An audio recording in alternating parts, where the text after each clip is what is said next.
আসসালামু আলাইকুম।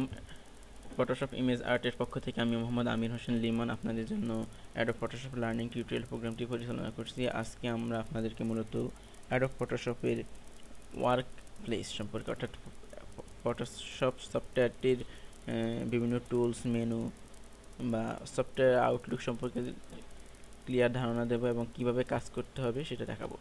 চলুন শুরু করা যাক। আমরা প্রথমেই স্টার্ট অল প্রোগ্রাম থেকে অ্যাডোব ফটোশপ সফটওয়্যারটি মাউসের লেফট বাটন ক্লিক করব। দেখুন আমরা কিছুক্ষণ অপেক্ষা করার পর সফটওয়্যারটি চালু হবে। এবার আমরা এখন আমরা অ্যাডোব ফটোশপ সফটওয়্যারটির ওয়ার্কপ্লেসটি দেখতে পাচ্ছি। এখানে আপনাদেরকে কিছু বিষয় শুরুতেই না বললেই নয়, যারা নতুন, বিশেষ করে যারা নতুন ইউজার তাদের জন্য। তো শুরুতেই আসি আমরা টাইটেল বার নিয়ে।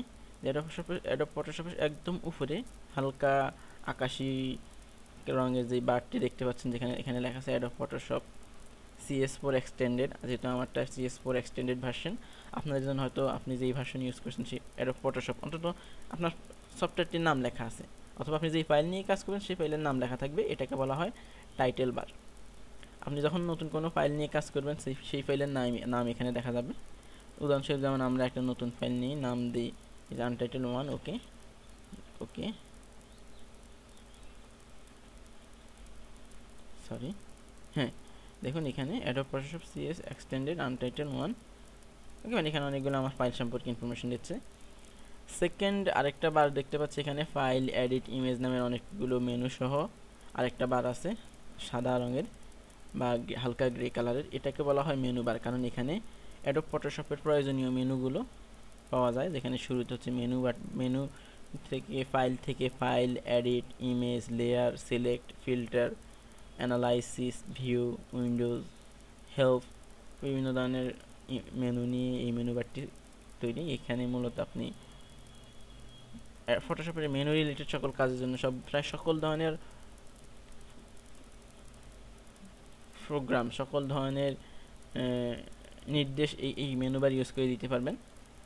তারপরে আসি কিছু টুলস এবং এক্সটেন্ডেড অপশন সম্পর্কে আরেকটা বার। এখানে মূলত আমরা যেই টুলস নিয়ে কাজ করবো সেই টুলস রিলেটেড বিভিন্ন অপশানগুলো আসে। দেখুন আমি এখানে টুলসগুলো সিলেক্ট করতেছি আর ওইখানে এই টুলস বারের অপশানগুলো চেঞ্জ হচ্ছে। ওকে, মানে এরপরে আসি আমরা অ্যাডোব ফটোশপের সবচেয়ে গুরুত্বপূর্ণ অপশান, সেটা হচ্ছে টুলস বারটি নিয়ে। এটা হচ্ছে আমাদের স্ক্রিনের বাম পাশে, এখানে সবার উপরে PS লেখা, তারপরেই বিভিন্ন টুলসগুলো আছে। এখানে 2 সিরিয়ালে টুলসগুলো থাকে, কখনো কখনো এক সিরিয়ালেও টুলসগুলো থাকে, সেটা আসলে অন্য ব্যাপার। যাই হোক, এই টুলসগুলো হচ্ছে আমাদের অ্যাডোব ফটোশপের সবচেয়ে গুরুত্বপূর্ণ টুলস, কারণ আমরা এই টুলসগুলো ইউজ করে বেশিরভাগ কাজ করব। হ্যাঁ, এই টুলসগুলো মেনু বারের ভিতরে বিভিন্ন মেনুতে আছে, কিন্তু তার চাইতেও আমরা এখান থেকে কাজ করতে সবচেয়ে সহজ। এরপরে আসি আমরা স্ক্রিনের ডান দিকে। এখানে অনেকগুলো অপশান দেখতে পারতেছি, অপশান উইন্ডো। অ্যাডোব ফটোশপের এই উইন্ডোগুলোকে প্যালেট বলে, PALET, অর্থাৎ এখানে navigation palette, histogram palette, info palette বা ইনফো উইন্ডো বলতে পারেন। এই সাথে এখানে CS4-এ কিছু এক্সটেন্ডেড ভার্সন অপশান আছে যেগুলো অন্য সকল ভার্সনে নেই, সেক্ষেত্রে আপনাকে আমরা সেটা পরবর্তীতে জানাবো। এইটা হচ্ছে আমাদের ওয়ার্কপ্লেস। সেক্ষেত্রে আর উপরে তো আছে, এখানে ক্লোজ বাটনে ক্লিক করলে আমাদের প্রোগ্রামটি ক্লোজ হবে, মিনিমাইজ করলে প্রোগ্রামটি মিনিমাইজ হবে, ম্যাক্সিমাইজের ব্যাপার আছে, এটা বাকি সব সফটওয়্যারের মতোই। তো তাহলে এই পর্যন্তই। এখন শুরুতেই চলুন আমরা শুরু করি অ্যাডোব ফটোশপ প্রোগ্রাম কাজটা শুরু করতে হলে আমাদেরকে কী করতে হবে? প্রথমে একটা নতুন ফাইল নিয়ে কাজ শুরু করতে হবে, এবং এর জন্য যে কোনো নিউ ফাইল খোলার ক্ষেত্রে আমাদের একটাই কমান্ড, Ctrl+N, অথবা ফাইল মেনু থেকে নিউতে ক্লিক, অথবা কিবোর্ডে Ctrl চেপে ধরে N চাপ দিলে আমরা ফাইল থেকে নিউতে ক্লিক করব। ক্লিক করার পর একটা নতুন উইন্ডো আসলো, নিউ নামে নিউ উইন্ডো।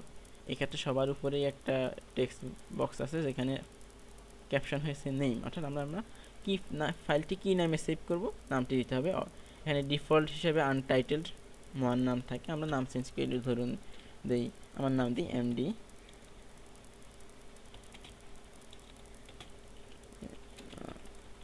আমির হোসেন। হ্যাঁ ওকে, এখানে প্রিসেট নামের একটা ব্যাপার আছে, যেখানে আমরা ফাইলের সাইজ আগে থেকে প্রিসেট কিছু সাইজ নির্ধারণ করে দিতে পারবো, অথবা আমরা নিজেরা এখান থেকে ওয়াইড হাইট সিলেক্ট করে দিতে পারবো। এখন আমি আপাতত আমরা নিজে থেকে সিলেক্ট করি, সেক্ষেত্রে এখানে প্যারামিটার হবে ইঞ্চি, ওয়াইড হবে 10 ইঞ্চি দিই অ্যাজ এক্সাম্পল, এবং height 5 inch, resolution 72, it's good enough.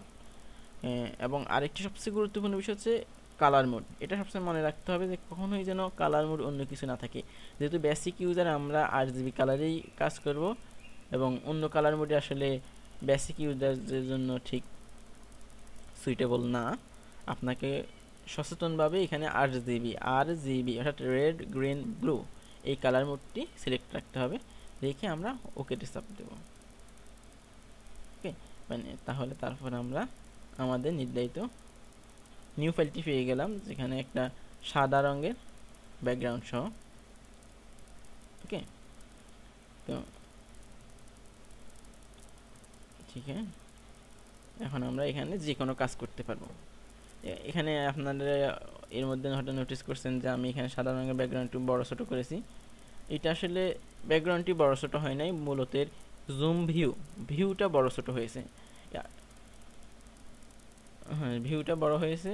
সেক্ষেত্রে আপনি এখানে আমাদের এই ন্যাভিগেটর উইন্ডোতে এখানে ক্লিক করলে ভিউটা আস্তে আস্তে বড় হবে, মানে এখানে ভিউটা ছোট হবে। আর এই তো আজকে এই পর্যন্তই। আমরা আরেকটু হালকা দেখাই। হ্যাঁ, আমরা এখানে একটা ব্রাশ টুলস দিয়ে এখানে কিছু দেখি আঁকাআঁকি করি। ওকে, তাহলে এটা তো আপনারা কমন বিষয়। এবং আরেকটা বিষয় যেটা আমি পরবর্তীতে দেখাবো সেটা হচ্ছে ফাইল সেভ করার ক্ষেত্রে ফাইল থেকে সেভ, তাহলে আমাদের ফাইলটা সেভ হয়ে গেল। হ্যাঁ, এখানে সেভের ক্ষেত্রে আরও কিছু অপশান আছে যেটা আমি আজকে দেখাচ্ছি না, আপনাদেরকে নেক্সট টাইম দেখাবো।